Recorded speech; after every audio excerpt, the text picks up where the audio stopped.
Welcome to Rust Belt Running. I am Andrew Hedinger, and joining me shortly with a coaching tip is Adam Wheeler.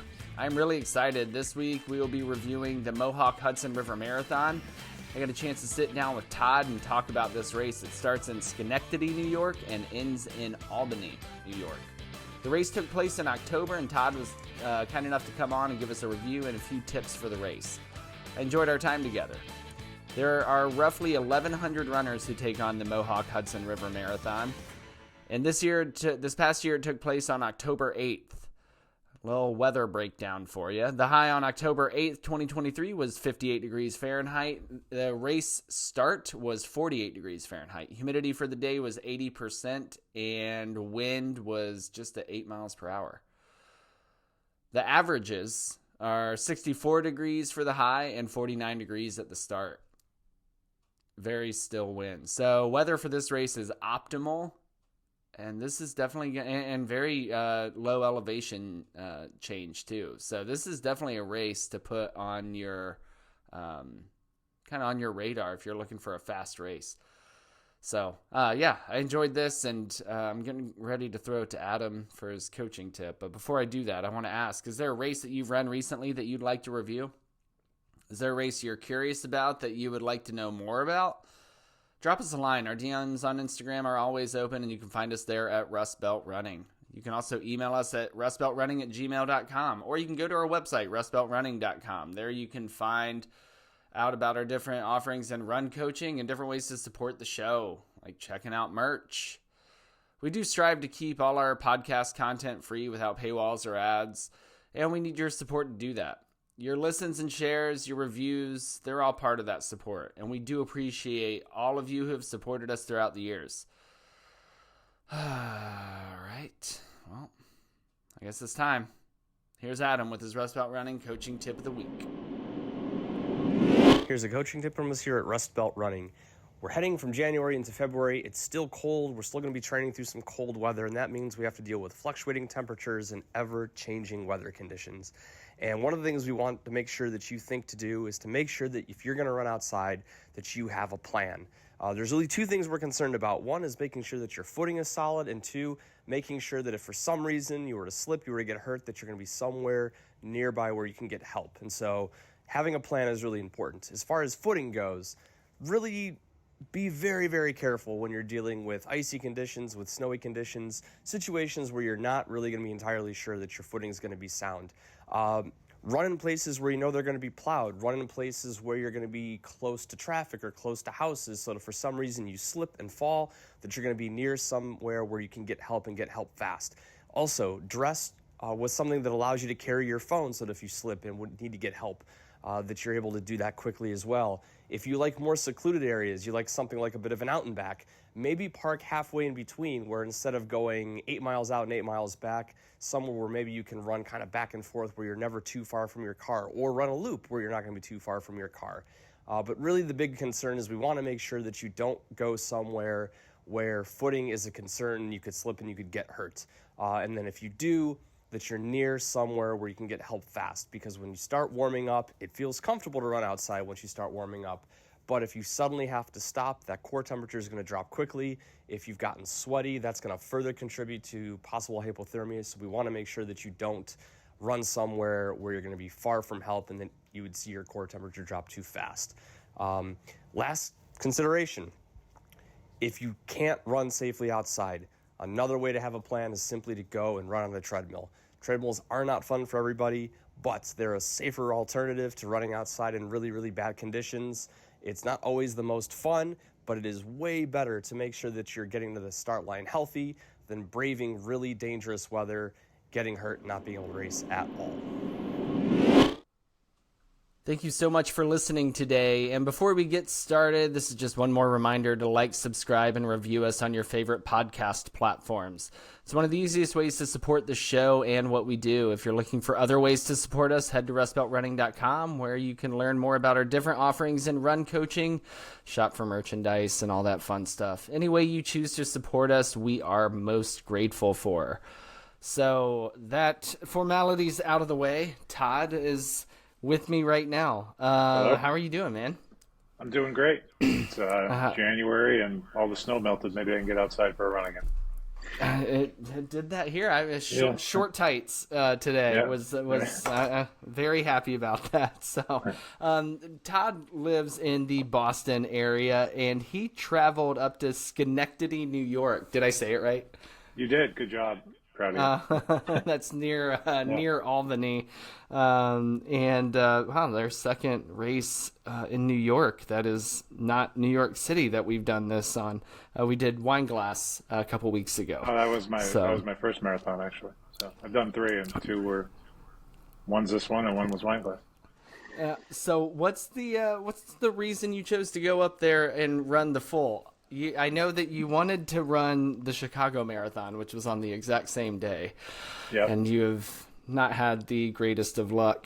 No, not at all. I keep getting denied. But what actually happened was I belonged to the Hopkinton Run Club, which is where the Boston Marathon starts.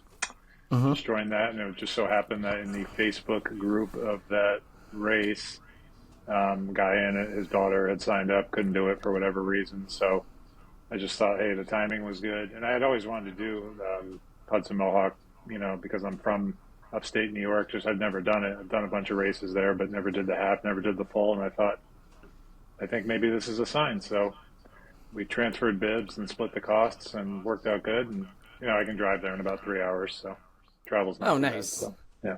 Nice. Yeah, 3 hours, that's not bad at all. So definitely drive it. Easy to find. What's getting a hotel in a town of that size like? Or did you have family you stayed with being from up there?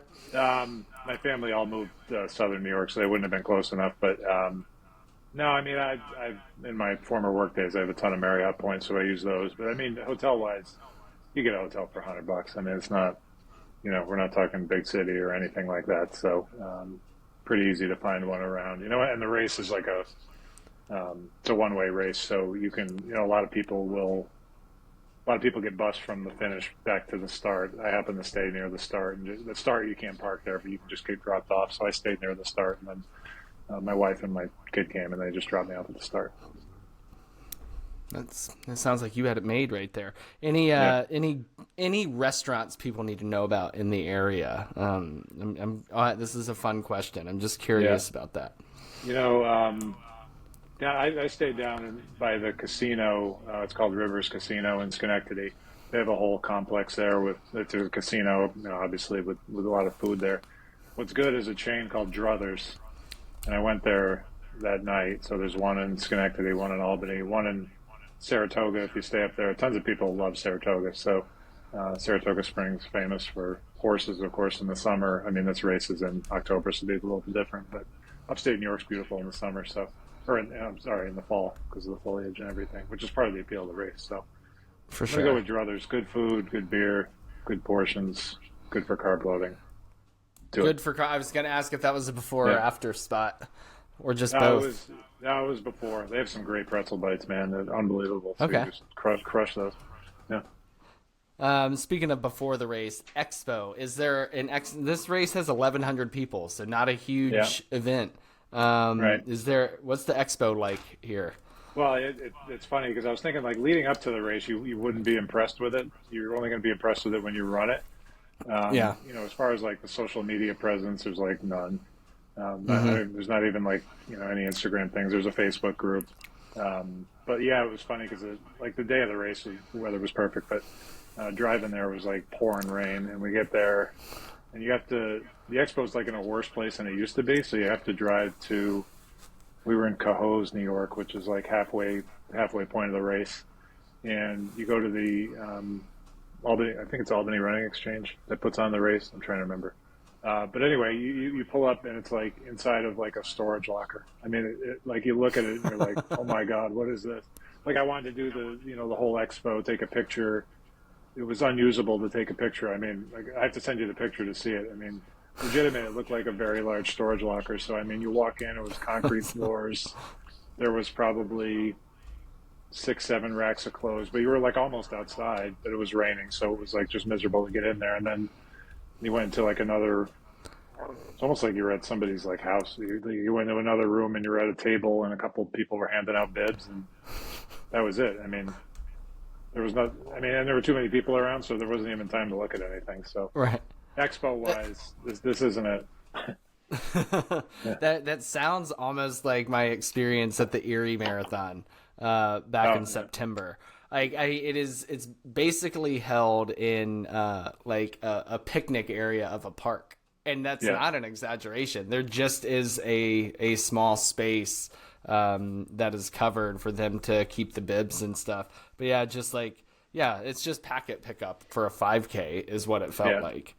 Right. So, I've done much bigger races in the past, so this is not that. But so we talked about the transportation to the start because you said you guys stayed near it and your wife and kid dropped you off there. What was the organization at the start like? The organization was good. You were on. You were just in this. Trying to think of what it used to be. I remember it as a place I would watch airplanes when I was a kid because we used to have the Blue Angels come. I'm trying to think of what it is now. I can't remember, but it's not a senior center, but just a building with a big open space. But anyway, everyone goes to this open space in Niskayuna, which is where the start is. And it was fine. We were just all kind of like gathered out in the field, and the start's like maybe 500-foot walk to where you were all gathered. And, organizationally, it was very good at the start and lined everybody up ready to go. And the half, so the half starts at the same. The half actually starts at the same time, but it starts 14 miles in or 13.1 miles in. So you never see the people from the half. And people get bused. A lot of people. I think a lot of people bus over from Albany from the end to get to the start. But I got dropped off, so it's just kind of like a line of cars dropping people off and leaving. That's interesting. I wonder what the dynamic of the half starting, halfway through the race with it being a point to point. That's just that feels like that would be a weird start. Like just nothing about the race really happening for the half marathoners right there. Right. Yeah, because there were some people I wanted to, just from being there, I knew some people doing the half, but I wanted to see them, but they weren't going to wait 2 hours for me to finish, and there was no way for them to like backtrack and see me, so I never ended up seeing them because they had left by then. Yeah, that would be a tiny start. Yeah, you guys only had 438 marathon finishers, so you're there with 450 people or so, and that's it. And then you guys take off. Is there any issues with congestion at the start, like there is in a city race, or did you get right into the flow of things pretty quickly? No, you kind of quickly go down a hill there at where we start, and then you're out on it's called Aqueduct Road, which is really nice. It goes right by the Mohawk River, so you're looking at the river there. The sun was rising. It's beautiful. Most of the race, probably 18 miles of it's on a bike trail. So I've actually run on that bike trail plenty of times. It does get congested in the beginning because you're on that Aqueduct Road for probably a mile or two, and then you like hang a right into the bike trail. And that, in the beginning, it's pretty tight. And what happened was because it rained the day before and the leaves coming down because it was fall, you just got to watch your footing a little bit. It wasn't dangerous. You just got to be careful where you're going. It breaks up a lot, obviously, as you get going, but maybe the first 3 or 4 miles, well, actually the first mile's fine, but probably maybe mile 2 to 4, it's a little busy, but nothing terrible. But it's just, you're running on a bike trail, so. Is it like a paved bike path or like crushed limestone? Yeah. Like what's that surface? No, it's paved. Okay. Yeah, the whole thing's paved. Yeah. And so I'm curious too, is this like, trying to, I guess, paint a picture a little bit for people. Is it like in the woods or is this like a bike path that's like next to a road? No, it's pretty kind of out in the open. Upstate New York's pretty rural, man. So everything's like 25 years behind. So it's very scenic, pretty rural.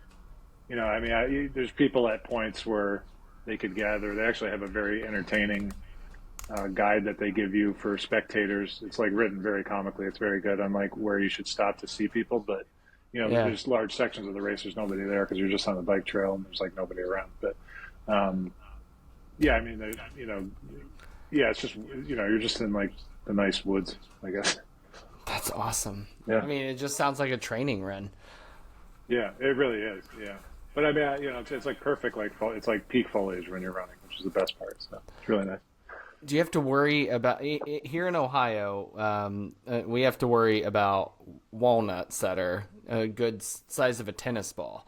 on trails and paths and stuff. Oh, wow. Any worry with anything like that on the course during this fall season? I mean, maybe we get acorns occasionally, but the only thing is when the trail would like cross over like a street or something, there was always like a middle barrier thing there that you kind of didn't see coming if there weren't people around. So you almost had to like point to it, and it was not raised, so it was like on the ground and raised, but not like high side raised. Of course, I'm tall, so I'm looking, so you just have to be careful. You maneuver around it. The thing to keep motorized vehicles from entering the path. I know exactly what you're talking about. Yeah, right, I have a buddy who whacked his knee on one so hard one time mid run, and he somehow was okay. What's the one question on everybody's mind when they're thinking about the start line of a race? What's the porta potty situation like? Gotta ask that. I didn't need to use it, but there was plenty. I mean, there was a lot, and then there were some throughout the route. So, that wasn't a problem with anybody. How were the water stops on the course? Good. I mean, I remember them being pretty regular. So, I kind of like forced myself to do it because I wasn't like tremendously thirsty, but trying to stay hydrated. So it was in the 40s and 50s. But yeah, I mean, every couple miles, I mean, right to the end, they were good. I mean, there was no issues with that at all. So, like I said, the actual race, I mean, like leading up to like the social media and the kind of the expo were funny, but once you actually once the race day comes, it's pretty well organized, the whole way through. So. It sounds like a race that's put on by people who run, and that is a big plus. Exactly. And they have a lot of pacers too. A lot more pacers than I thought I would see at a race like that, especially for a smaller race. But they were everywhere. Yeah. All right. So take me to the finish line a little bit. What's some of the experience like here? Like, where does it finish? And is there any fanfare for a race this size? Well, I mean, I mean, the fans don't say the last. What happens is I'll note one very interesting thing for your listeners here that may not be apparent because it was in the packet and I didn't realize this and I wouldn't need to worry about it. But so you're on this road for a mile or so, and then you're literally on a trail for probably the next 17 miles. There is a break.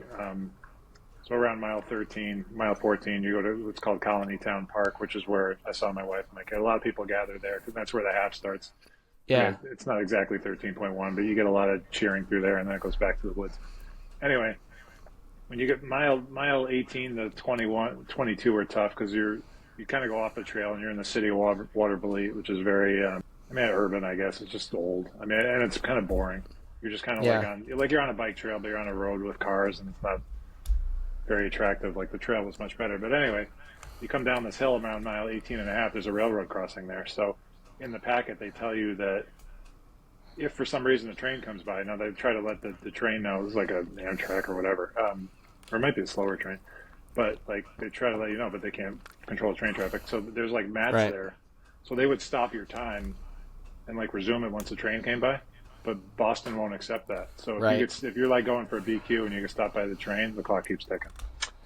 So, yeah, that's happened a couple of times, and I can't imagine having gone for that goal myself and fallen short, but I understand what it takes to get there, and then to perhaps miss your qualifying standard or just miss that registration cutoff because of a train. Right. That'd be wild. Right. I didn't even realize we had passed the train till later because it's most of the race is slightly downhill. There's a uphill at mile between 3 and 4 and between 13 and 14. When you get down to going into Watervliet, the downhill's really, really steep for a tenth of a mile. So I'm trying not to fall. And then I realized later that was a train crossing. So not only is it steep, but you could run into the train if you're not careful. But anyway, so the last 4 miles you're back on the trail, and then you're getting to the city of Albany, which is cool because you can see Albany in the background. And Albany's pretty scenic actually if you look.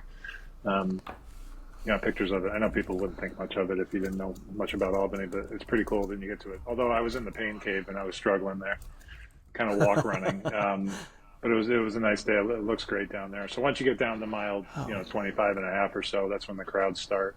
And everyone kind of gathers down there because they have, as you get towards the finish, they have seating. You're down by That's the Hudson River at that point. So you're down by the center of, the main port of Albany, and the water's right there, and you got flags, and they have all this cool seating and everything, and the finish is real nice. So it's a lot of kind of boredom reading, not boredom, but you're in the tough miles from 22 to 26, and there's not many people around, and a lot of the people where I was were kind of struggling, including me. Not so, but as you get towards the end, that's when the crowds really pick up. So, and the end's really cool though. I like the end. When you said you have to see pictures to do it justice, I decided to look up Albany in October, and you weren't lying, man. Yeah, it's nice. That's a beautiful city. So, as you know. No, go ahead. I was gonna say a lot of people know Albany because they've driven through it, but they haven't. That's mainly what it's known for, and haven't been there. But yeah, I mean, when you tell people you're from New York, it's always New York City in their mind. But right. Upstate New York's very different. Oh, and it's a beautiful area too. Yeah. There's some of those colors I hadn't seen before in these trees that I'm currently looking at. So, pretty amazing stuff. As you get into the city and you start approaching that finish line, some of your personal thoughts about maybe your race and what you were feeling at the time, but also just like how was the, organization as you crossed the finish and kind of entered that finishing chute? Yeah, no, it was great. I mean, I got my medal. One thing that people didn't like a little bit, I hadn't even noticed it at the time.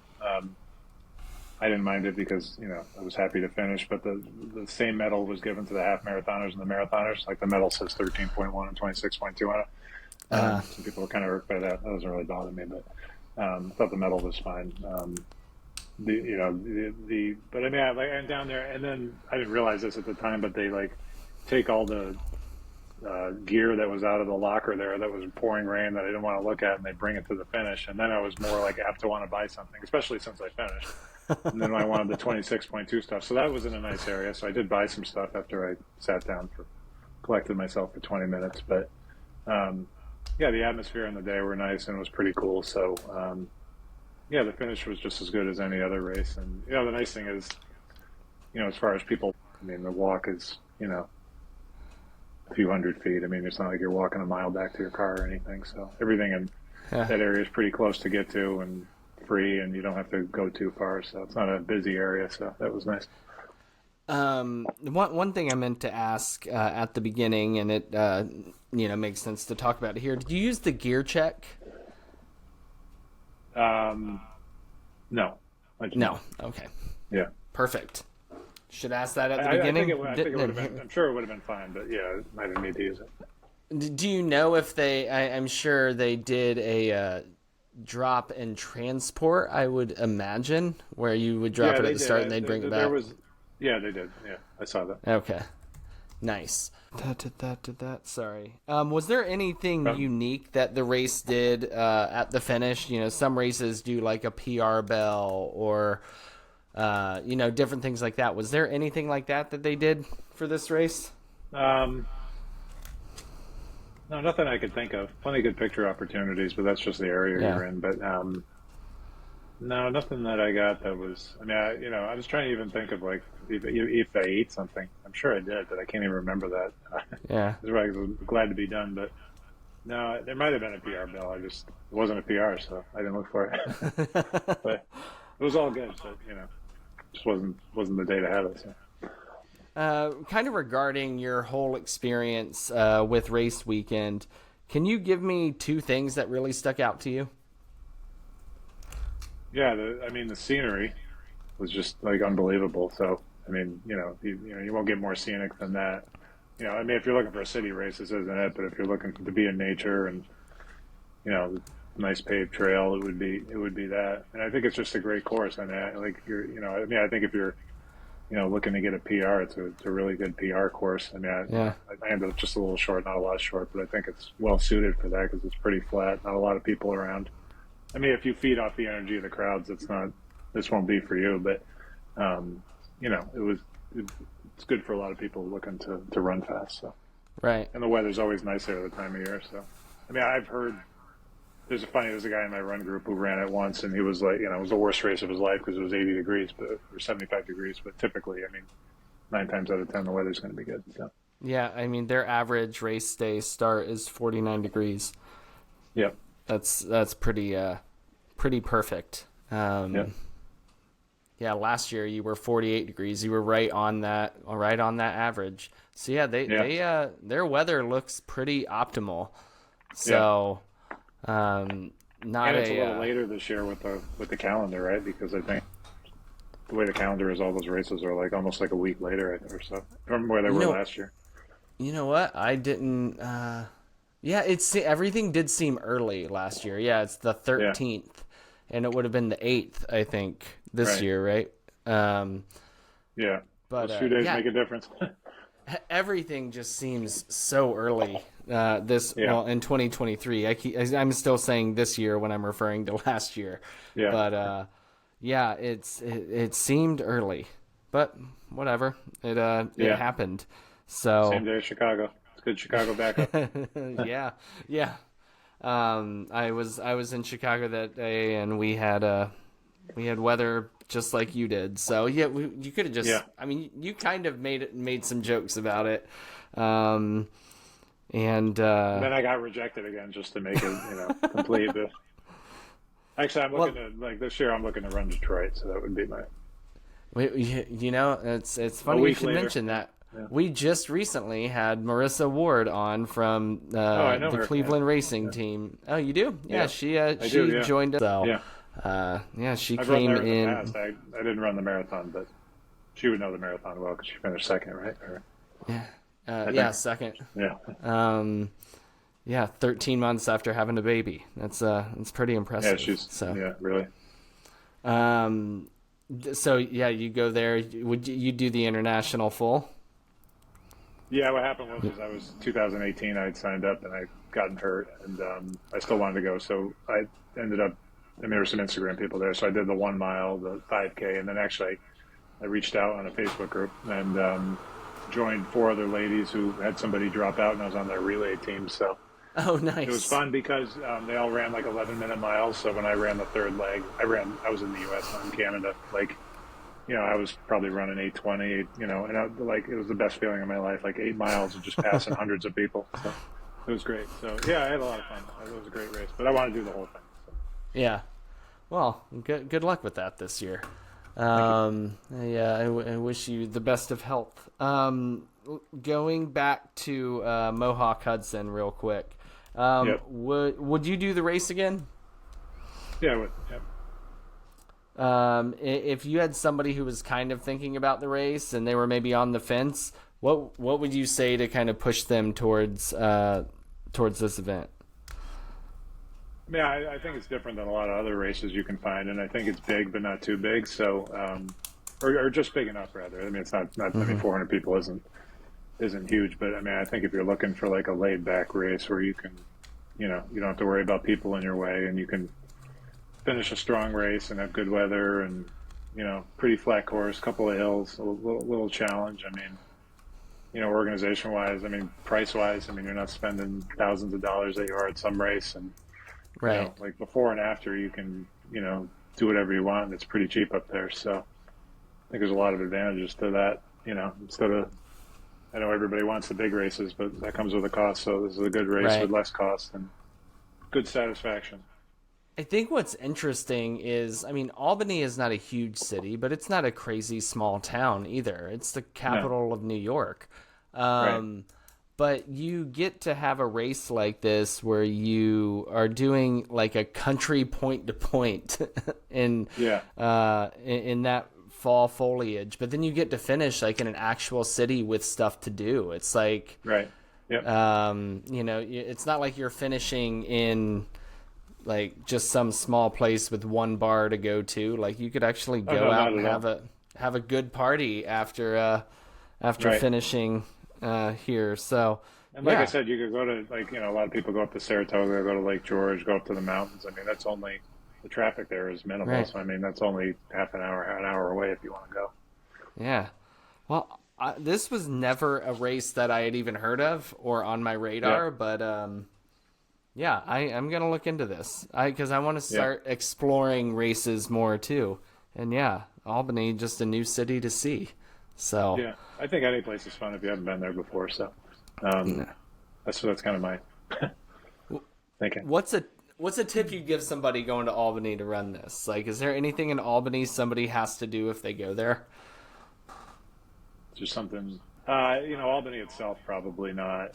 That's why I always point to Saratoga, because that's where, in the summer, that's where, that's where it's at. I mean, just horse racing and all that. But I mean, I think upstate New York, just like the foliage draws people. So I think anywhere you go in that area in the fall is just like a foliage, leaf peeping. It's very Vermont-like, to be honest with you. Right. So if you're looking for Vermont, but not to be in Vermont, I mean, I don't think people realize too, like, Adirondack State Park in New York is massive. I mean, it's like the entirety of like half of upstate New York. So I mean, there's plenty to see up there, especially if you're an outdoors person. Yeah. All right. Yeah. Well, I don't really have any more questions. Do you have anything else you'd like to say about Mohawk Hudson before we put a bow on this? I always thought it'd be a good plug for the hometown, so I appreciate you having me on. Thank you. Yeah, I really appreciate the time. So, to everybody, thank you so much for listening. One more call to support us and follow us on Instagram at Rust Belt Running. You can reach out to us there if you have a race that you've run recently that you'd like to review, or if there's a race that you're curious about, you want us to get some more information on, you can reach out to us on Instagram or email us at rustbeltrunning@gmail.com. And Todd can be found on Instagram at 26.Todd. Did I get that right? You did. Very good. So, Todd, thanks so much for joining me today, man. And appreciate it. To all our listeners out there, thanks so much for listening. And until next time, enjoy your miles, everybody.